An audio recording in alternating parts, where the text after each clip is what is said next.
नमस्कार सभी को, स्वागत है आप सभी का डेली करंट अफेयर शो में। आज है 2 जुलाई और आप देख रहे हैं कल रात तक के सुर्खियों से बने हुए न्यूज़ को। आइए जानते हैं जीएसटी डे मनाया गया। जीएसटी यानी गुड्स एंड सर्विसेज डे। आपको बता दें कि इसको लागू किया गया था 1 जुलाई 2017 से, पर इसे मनाना यानी सेलिब्रेशन इसका चालू हुआ था 2018 से। आपको बता दें कि इसको रिकमेंड करने वाली कमेटी थी केलकर समिति।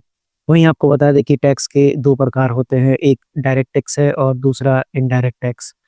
डायरेक्ट टैक्स का मतलब होता है जो आप सीधा इनकम टैक्स पर या वेल्थ टैक्स या फिर कॉर्पोरेट टैक्स जैसे जो डायरेक्टली हमारे द्वारा पे किया जाता है, ऐसे टैक्स को डायरेक्ट टैक्स कहते हैं। वाइल बल्कि जो इनडायरेक्ट टैक्स होता है जैसे value added tax, service tax, sale tax, इन सबको इनडायरेक्ट टैक्स कहते हैं। तो जीएसटी एक इनडायरेक्ट टैक्स का प्रकार है। वहीं आपको बता दें कि GST one nation one tax की धारणा के लिए लाया गया था। वहीं इसका संविधान संशोधन है 101वां संविधान संशोधन। वहीं अगर जीएसटी काउंसिल की बात करें तो उससे संबंधित आपको आर्टिकल याद रखना है 279 ए। काउंसिल से आप याद रखेंगे 279 ए आर्टिकल, आपके परीक्षा में काफी महत्वपूर्ण सवाल ये बनेगा। वहीं इसको पहली बार सेलिब्रेट किया गया था 2018 में। जीएसटी का ओरिजिन फ्रांस को माना जाता है। ये भी आपसे सवाल पूछा जा सकता है कि जीएसटी का ओरिजिन किसे माना जाता है, तो ये फ्रांस को माना जाता है। वहीं इंडिया में ड्यूअल जीएसटी स्ट्रक्चर चलता है जिसमें सेंट्रल जीएसटी और स्टेट जीएसटी है। साथ ही साथ इंटीग्रेटेड जीएसटी भी होता है। आपको बता दें कि इंटीग्रेटेड जीएसटी यानी कि इंटर स्टेट ट्रांजैक्शन के लिए होता है। आपको बता दें कि जीएसटी के 5 स्लैब है जिसमें से 0% इसेंशियल आइटम्स के लिए है, 5% मास कंजम्पशंस के लिए है, 0% हो गया आपको, 5% हो गया, 12% और 18% ज़्यादातर गुड्स और सर्विसेज पे लगते हैं। वहीं 28% लग्जरी आइटम्स और डीमेरिट्स गुड पे लगते हैं। डीमेरिट्स यानी जो नुकसानकारी है, यानी तंबाकू और शराब जैसी चीज़ों पर, जिसे सिन टैक्स भी कहा जाता है। सिन यानी पाप।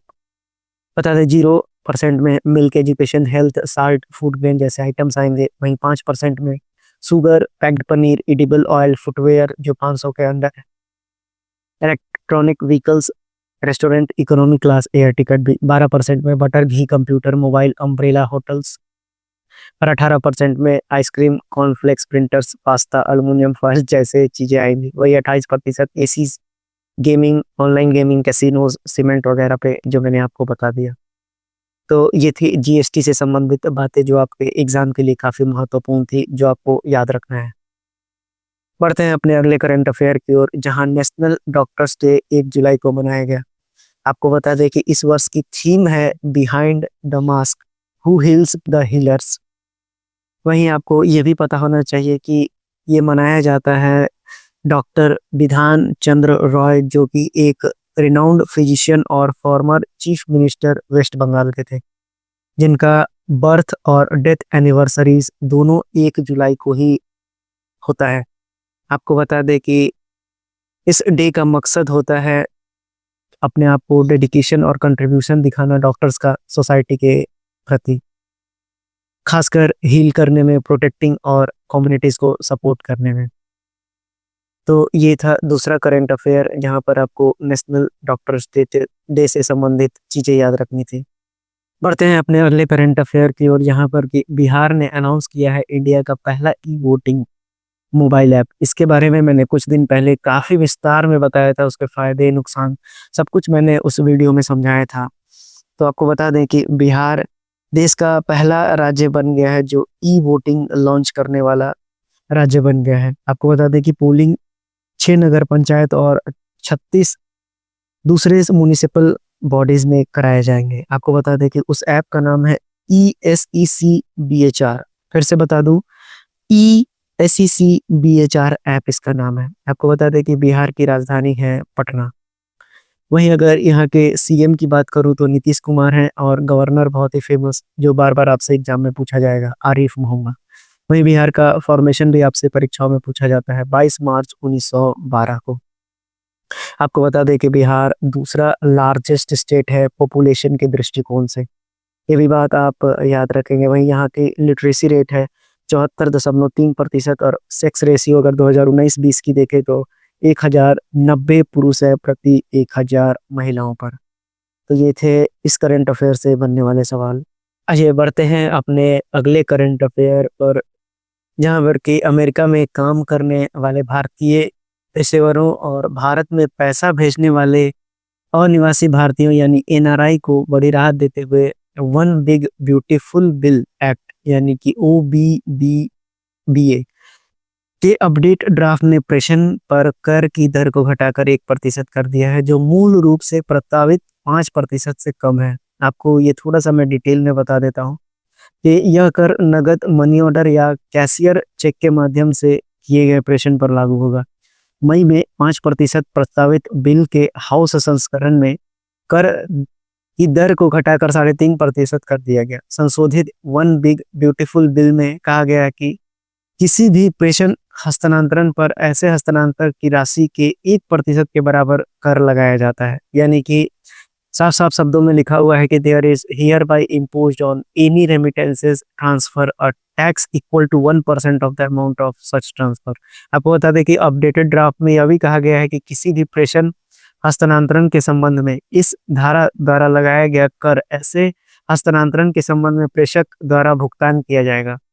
विधेयक में किसी वित्तीय संस्थान में या उसके द्वारा रखे गए खाते से किए गए धन प्रेषण और संयुक्त राज्य अमेरिका में जारी किए गए डेबिट कार्ड या क्रेडिट कार्ड से वित्त पोषित धन प्रेषण को भी छूट दी गई है। इस वर्ष मई में प्रतिनिधि सभा द्वारा पारित विधेयक के पहले संस्करण ने कई भारतीय पेशेवरों को चिंतित कर दिया था, क्योंकि इसमें अमेरिका से विदेशी देशों को भेजे जाने वाले धन प्रेषण पर 5% कर लगाने का प्रस्ताव था। वहीं अगर गैर अमेरिकी नागरिकों के लिए प्रासंगिक है ये, जिसमें ग्रीन कार्ड धारक और H1B या H2A जैसे अस्थायी वीजा पर काम करने वाले कर्मचारी शामिल हैं। साथ ही 2024 के वर्ल्ड बैंक के आंकड़े के अनुसार भारत अंतर्राष्ट्रीय धन प्रेषण यानी कि आपको बता दें धन प्रेषण यानी कि रेमिटेंसेस की बात की जा रही है। रेमिटेंसेस यानी जो दूसरे देश से पैसे कमाकर भारत में भेजते हैं। तो आपको बता दें कि वर्ल्ड बैंक के डेटा के हिसाब से भारत अंतर्राष्ट्रीय धन प्रेषण का शीर्ष प्राप्त करता था, जिसने 129 बिलियन डॉलर प्राप्त किए। उसके बाद मेक्सिको ने 68 बिलियन डॉलर से अधिक प्राप्त किए। 2023-24 में भारत को भेजे जाने वाले सभी धन प्रेषणों का 28% अमेरिका से आया है। इस अवधि के दौरान भारत ने वैश्विक धन प्रेषणों का 14.3% हिस्सा भी प्राप्त किया, जो सहस्त्रवादी की शुरुआत के बाद से किसी भी देश द्वारा सबसे अधिक हिस्सा है। केरल, उत्तर प्रदेश और बिहार जैसे राज्यों में धन प्रेषण लाखों परिवारों के लिए वित्तीय जीवन रेखा बना हुआ है। आप सोच कर देखिए कि कितने सारे लोग रेमिटेंसेस भारत में भेजते हैं, यानी बाहर से कितने सारे पैसे कमाकर भारत में भेजा जाता है। आपको बता दें कि यूनाइटेड स्टेट में 50 स्टेट हैं। वहीं यहाँ के कैपिटल वाशिंगटन डीसी है और प्रेसिडेंट हैं डोनाल्ड ट्रंप। आपको यहाँ के स्पीकर का भी नाम याद होना चाहिए, जिनका नाम है माइक जॉनसन। याद रखिएगा, माइक जॉनसन। आइए छोटी से न्यूज़ को देख लेते हैं, जो आपके एग्जाम पर्सपेक्टिव से काफ़ी इंपॉर्टेंट बन सकता है। आपसे पूछा जाएगा कि नेशनल चार्टर्ड अकाउंटेंट डे कब मनाया जाता है, तो 1 जुलाई को मनाया जाता है 2025।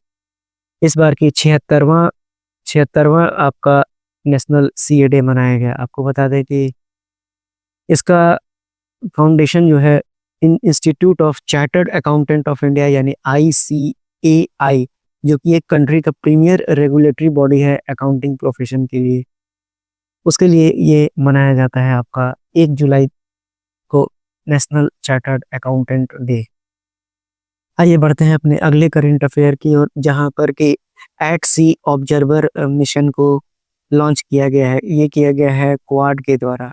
आपको बता दें कि क्वाड का फुल फॉर्म आपको पता होना चाहिए, क्वाड्रिलेटरल सिक्योरिटी डायलॉग, जिसकी शुरुआत पहली बार 2007 में हुई थी और 2008 में इसे लास्ट कर दिया गया था, लेकिन 2017 में इसे दोबारा रीस्टैब्लिश किया गया। बता दें आपको कि इसमें 4 देश हैं, इंडिया, ऑस्ट्रेलिया, जापान और यूनाइटेड स्टेट ऑफ अमेरिका। तो याद रखिएगा, इतनी बातें आपको सी ऑब्जर्वर मिशन से पूछा जा सकता है। वहीं आपसे पूछा जाएगा कि सी ऑब्जर्वर मिशन किस लिए लाया गया, तो मैरीटाइम कॉरपोरेशन को बढ़ाने के लिए। आप याद रखेंगे, मैरीटाइम कॉरपोरेशन को बढ़ाने के लिए इसका शुरुआत किया गया है। आइए आपको बता दें कि रेल वन ऐप लॉन्च किया गया है रेलवे मिनिस्टर के द्वारा। आपको बता दें कि रेलवे मिनिस्टर का नाम आपको पता होना चाहिए। इनका नाम है अश्विनी वैष्णव।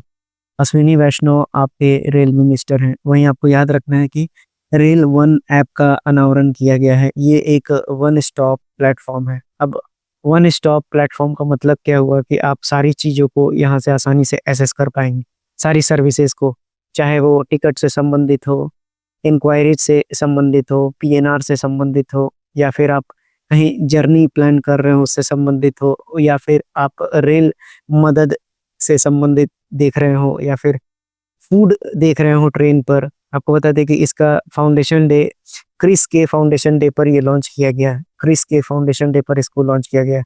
क्रिस का फुल फॉर्म भी रेलवे के एग्जाम्स में आपसे पूछा जाने लगा है, तो याद रखिएगा आप कि क्रिस से भी आप पर सवाल बन सकता है। बता दें आपको कि क्रिस का फुल फॉर्म जो होता है, ये होता है centre for railway information system. आप याद रखेंगे कि इसका फुल फॉर्म होता है centre for railway information system. ये आप याद रखेंगे।